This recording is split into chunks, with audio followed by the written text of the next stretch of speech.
This talk is about managing stress and flare-ups to gain an understanding about the role of stress in flare-ups of pain and what we can do about it. So a flare-up can be described as a sharp increase in pain in response usually to an activity that you've done, but it can also be influenced by psychological and social factors as well.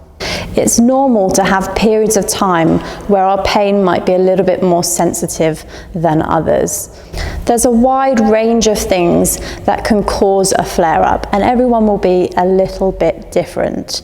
The key thing is really learning what works for you in managing that flare-up so that we can make your journey to success a little bit less bumpy and a little bit more controlled.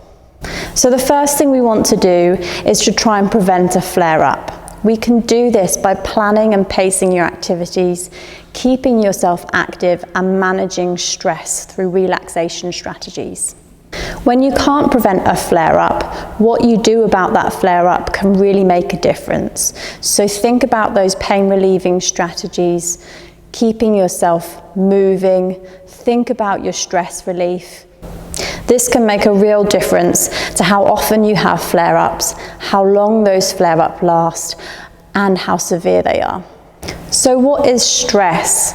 Stress is our psychological, emotional, and physical response to pressure.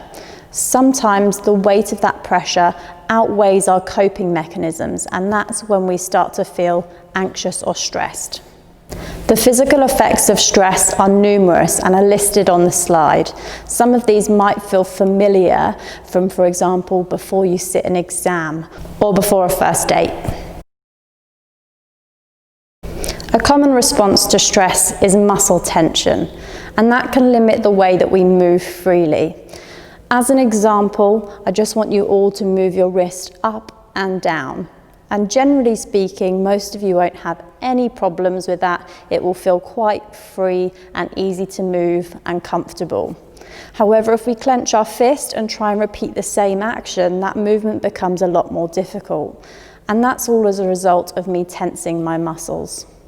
Sometimes it isn't possible to prevent the trigger of your stress. However, it is possible to change the way that you deal with that stress and how that translates over to your pain.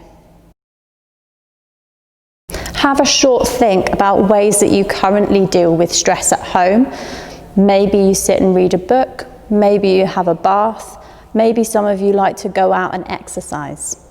Mindfulness meditation is one way which is scientifically proven to reduce the effects of stress on our body.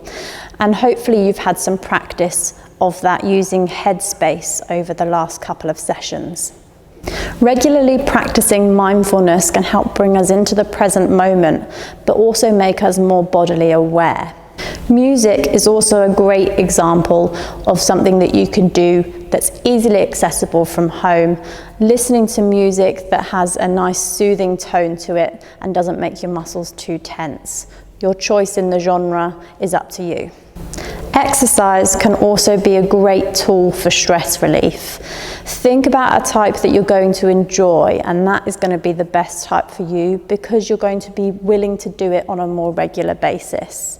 Thinking back to our previous talks, have you been getting in your 150 minutes a week as recommended? So what can cause stress?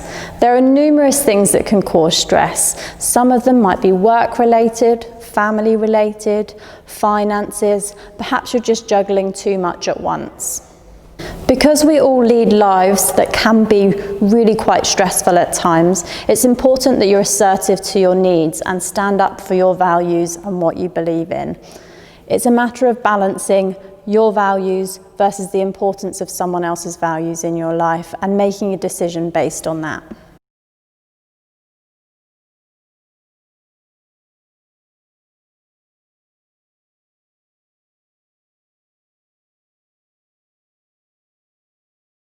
If you have any queries about this talk or any of the other talks in this series, please consult your physiotherapist or the IMSK website. Thank you.